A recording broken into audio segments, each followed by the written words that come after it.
കഴിഞ്ഞ കുറച്ച് കാലങ്ങളായിട്ട് മേ ബി ഞാൻ പറയുകയാണെങ്കിൽ കഴിഞ്ഞ 2 വർഷമായിട്ട് നിങ്ങൾക്ക് കാണാം, പ്രത്യേകിച്ച് ഈ കഴിഞ്ഞ വർഷമായിട്ട് ഒരുപാട് ഇൻഫ്ലുവൻസർമാരും കോപ്പന്മാരൊക്കെ വന്നിട്ട് ഇത് പ്രൊമോട്ട് ചെയ്യുന്നു. വാട്ട് യു കോൾ നമ്മുടെ ഇൻഷുറൻസ്. ഇപ്പോൾ എക്സാമ്പിൾ പറയുകയാണെങ്കിൽ 2-3 ആൾ പേരൊന്നും എനിക്ക് ഓർമ്മ കിട്ടുന്നില്ല. അവർ പറയുന്നത്, നിങ്ങൾ പ്രവാസിയാണോ, നിങ്ങൾ ഇൻഷുറൻസ് എടുത്തില്ലേ, അല്ലെങ്കിൽ നിങ്ങളുടെ അച്ഛനും അമ്മയും കിടപ്പിലാകുമെന്ന് പേടിയുണ്ടോ നിങ്ങൾക്ക് എന്ന് പറഞ്ഞിട്ട് policybazaar.com സന്ദർശിക്കൂ, ഇതിൻ്റെ താഴെ ലിങ്ക് കൊടുത്തിട്ടുണ്ട്, ആ കുടച്ചക്രത്തിൽ പോയി ക്ലിക്ക് ചെയ്ത് കഴിഞ്ഞാൽ നിങ്ങൾക്കും നിങ്ങളുടെ കുടുംബത്തിനുമുള്ള കംപ്ലീറ്റ് പ്രശ്നങ്ങൾ ഞാൻ സോൾവ് ചെയ്തു, 2 കോടി വരെയുള്ള ഇൻഷുറൻസ് നിങ്ങൾക്ക് ഞാൻ തരികയാണെന്നൊക്കെ പറഞ്ഞിട്ട് ഒരുപാട് ബ്ലാ ക്ലീശകളിൽ കൂടി ഇൻഷുറൻസ് വിൽക്കാൻ വേണ്ടിയുള്ള തത്രപ്പാട്.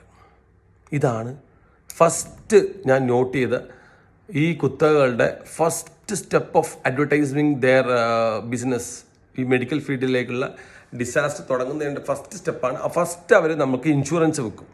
ഇതിൻ്റെ കഥ ഇങ്ങനെയാണ്.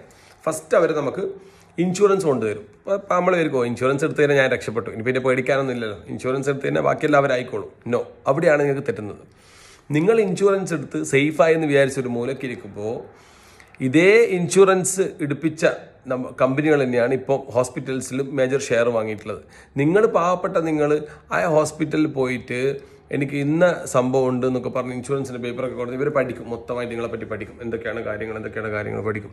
എന്നിട്ട് 2 ഓപ്ഷൻസ് ഉള്ളത്. ഒന്ന്, അവർ ട്രീറ്റ്മെൻറ്റ് ക്ലിയർ ആക്കി തരും. നെക്സ്റ്റ് ടൈം നിങ്ങൾ ആ ഇൻഷുറൻസിൽ ഭീമമായ ഇൻക്രീസ് ഉണ്ടാവും, ഹൈക്ക് ഉണ്ടായിട്ടാണ് ഇൻഷുറൻസ് തരാൻ പോകുന്നത്. അല്ലെങ്കിൽ വേറൊരു ഓപ്ഷൻ എന്താണെന്ന് വെച്ചാൽ, ഈ ഇൻഷുറൻസ് റിലേറ്റഡ് ആയിട്ട് നിങ്ങളെ പ്രൊസീജിയേഴ്സ് ചെയ്യുമ്പോൾ ഇൻഷുറൻസിൽ ലൂപ്പ് ഹോൾസ് ഉണ്ടാവും. Like so and so not covered.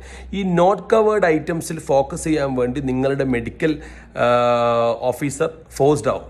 അത് മാനേജ്മെൻറ്റ് ഡിസിഷനാണ്. ഇത് കൊണ്ടാണ് കഴിഞ്ഞ ആഴ്ച നമ്മുടെ കൊച്ചിയിലെ തിരുവനന്തപുരത്തൊന്നും ഓർക്കുന്നില്ല, IMAയുടെ ഇന്ത്യൻ മെഡിക്കൽ അസോസിയേഷൻ്റെ നല്ല സീനിയേഴ്സ് ആയിട്ടുള്ള ഡോക്ടേഴ്സ് വന്നിട്ട് പറഞ്ഞത് വി ആർ അഫ്രൈഡ് എന്നാണ് അദ്ദേഹം പറഞ്ഞത്. അതായത് ഞങ്ങൾ പേടിക്കുകയാണ്. ഈ മെഡിക്കൽ കുത്തകൾ വന്നിട്ട് 1-2 ഷെയർ മേടിക്കുന്നത് നമുക്ക് പേടിയില്ല, പക്ഷേ ഇവർ ബൾക്കായി വന്നിട്ട് എല്ലാ ഹോസ്പിറ്റൽസും മാസ് ബൈയിങ് നടത്തുമ്പോൾ ഞങ്ങൾ പേടിക്കുകയാണ്.